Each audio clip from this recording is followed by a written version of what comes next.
Cursed Conlang Circus 3, entry Toki Kalama.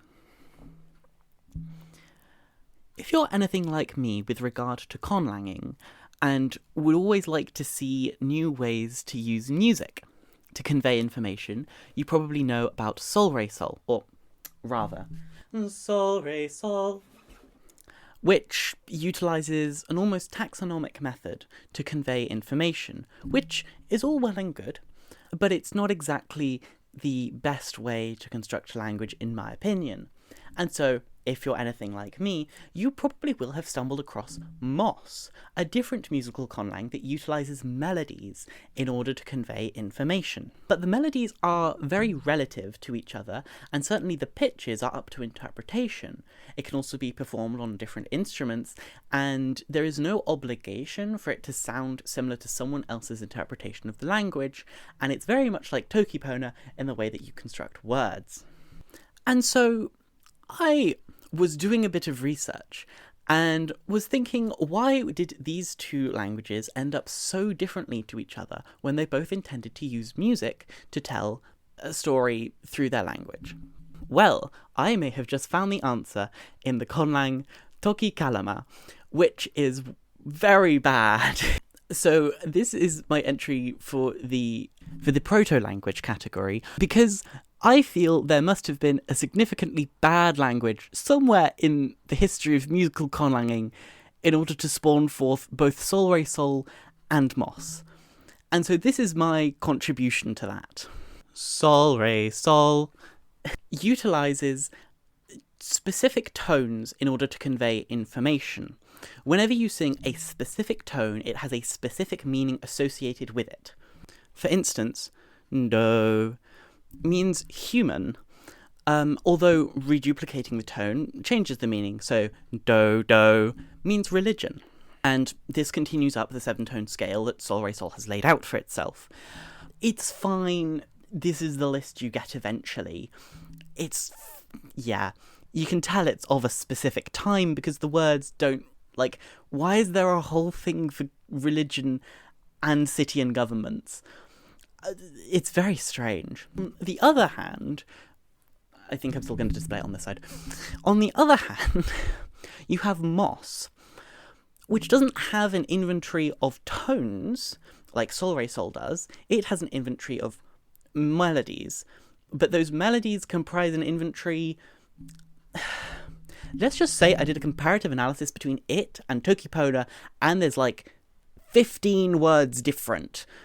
They're very similar, and it constructs words in a very similar way. Like Toki has a whole second dictionary dedicated to the way in which people have constructed words out of the words in the original poo. That's their term for it, not mine. And so you kind of get this feeling that rather than it being up to individual interpretation, there's a strict guideline on what each word is meant to be used for. And so these are incredibly diverging ideologies, but they do have a core root, a core philosophical root that I made into a terrible conlang that I chose to elaborate upon. Sol re sol uses specific tones, and moss uses melodies. Fine. Melodies is a series of tones, but you could also look at it as you're analysing the jumps between tones. And so I thought, what if I ascribed meaning to the jumps between tones? And so that's what I did. This is my list. As you can see, just like sol re sol, it's kind of pointless. I chose to opt for the 12-tone scale, 12-tone equal temperament, which you'll see why later. Yes, I made some interesting choices. There's some that double up here. It doesn't really make sense, and just like moss, you have a complete freedom to choose what these words mean, and when you put them together, what they mean. So my lexicon is all over the place, but this is basically my tonemes, if you like. It's just the 12-tone equal temperament scale, don't judge it too harshly. So, well, that's all well and good by itself, but it doesn't mean much yet, because I have no way of creating meaning. Currently, you sing jumps between tones and that means stuff. Sure, So how do you construct words? Well, I think before we do that, we need to learn a little bit about the grammar so you can understand what I'm doing. Toki Kalama, by the way, the name is just almost completely random. It needed a name. Toki Kalama. Can't swear. Barzul. If anybody knows where that comes from, I will be impressed. Toki Kalama has a strict verb-object order where the verb is a series of ascending tones, such as for example, and the object is a series of descending tones. Random examples. They really are random. I don't know why I sound sarcastic whenever I say something. And so the subject is just another form of object, and you sing a series of descending tones under the verb of a sentence in order to conjugate it to be a person. So from the specific example that we've been given, the first pair is I think three things, is how I've chosen to interpret it, basically. And so you sing the verb think with an ascending tone over the top, and then underneath it, you sing the conjugation for the first person underneath it, which is all well and good, but conjugation is slightly more complicated than that. Conjugation involves averaging the tone of the thing that you're referring to. In order to explain, let me bring up some maths. I know, maths.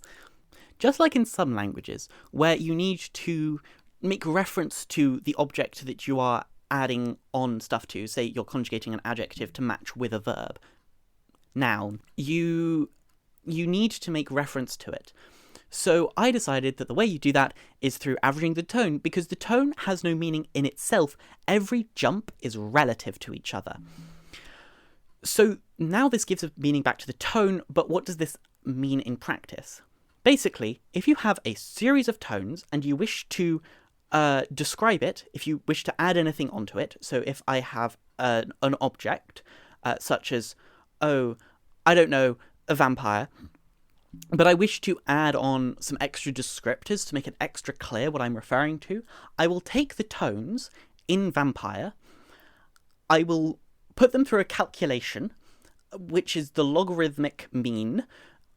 I will probably make a second video explaining what that means, because the way that I actually calculated it was from using the jumps in an arithmetic context. Again, maybe a second video explaining the minutiae of my language. So you take the tones, you average them, that tone is then the starting tone of the phrase you wish to add underneath it. Which is all well and good in practice, because you might only have, say, 2 or 3 voices. However, the example Agma gave us specifically had a nested clause, which is absolutely awful. So the nested clause in question has within it self-referentiality, which doesn't help. So, what we have here is that phrase, specifically only the verb, because let's just say that's the way that I decided to interpret it. So, you have, at the top level, the verb thirsts. Very simple. You then need to conjugate that to be in third person, but because we've already referenced Edward as a vampire, we conjugate it with the phrase a vampire that was used in the previous phrase.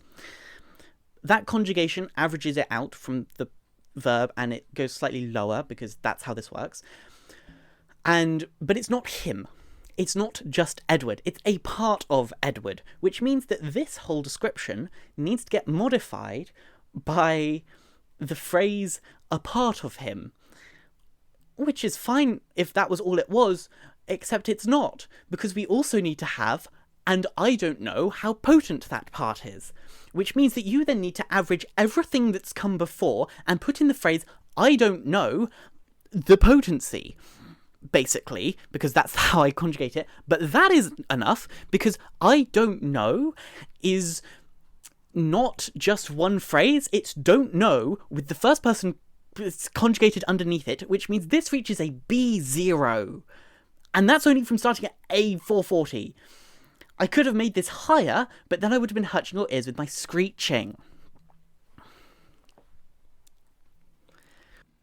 Okay, originally I was going to have a section, well, the translation section, sung by me, but listening back to that, I am not going to subject you to that.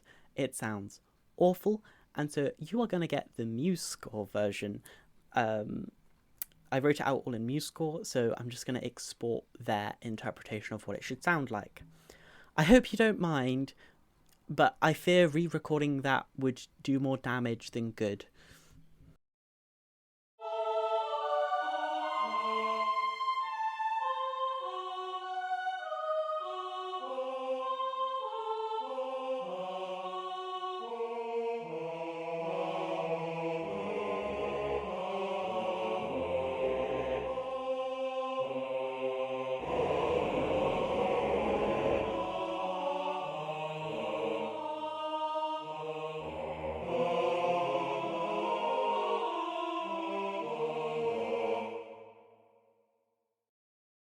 A note on the translation.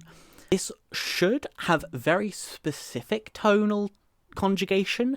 That is to say, with like loads of decimal places after it and some like messiness. But I couldn't be bothered, so I just picked the tone that's closest. So this isn't a perfect translation and might even sound better than it should, because this isn't including microtones. Because it should be microtonal. At least one of them I know should be C half sharp. But rather than subjecting you to that, I chose to make it slightly easier for you. You're welcome. But yes, this is my conlang. That's about all that is, kind of. Thank you for listening to my explanation. There is technically more to the philosophy behind it, but essentially I have a very weird inventory of sounds that has a very odd choice of words that do weird things in the grammar. So let's just exemplify that in the translation and hope that's enough, because I don't want to do any more work on this. I'm afraid my voice will break. I'd just like to say a few words at the end. Thank you for setting up this competition. I hope I didn't break your ears with that infrasonics. Technically it's not infrasonic, like you can still hear it, but it's fine. I'd also like to shout out my friend. They don't have a YouTube channel. This is purely for me and for them, because they discussed this with me and kind of showed me that there are worse things to do with a musical conlang. So just be glad you didn't get that, because I'd already been too far into this one to kind of write it, but there were some great ideas. I will probably make a follow-up video going into like the philosophy side of things, because there are many more examples that I could use to detail out what I mean by taxonomic. Like, that's not the term for it, I know. It's fine. But kind of going into the minutiae of the decisions, I think that would be fun. So I might do that. But uni is coming up quick, so I need to focus on that for a bit. Not to say that I won't make another video, potentially going into Moss as well, because as you can probably tell, I know a bit about Moss already, and it's a fun conlang. I didn't quite sing its praises enough. It is a good conlang, but it is kind of like Toki Kalama. I have to say that. It's fine. I enjoyed doing this. I hope to do it next year. Thanks for watching. Bye.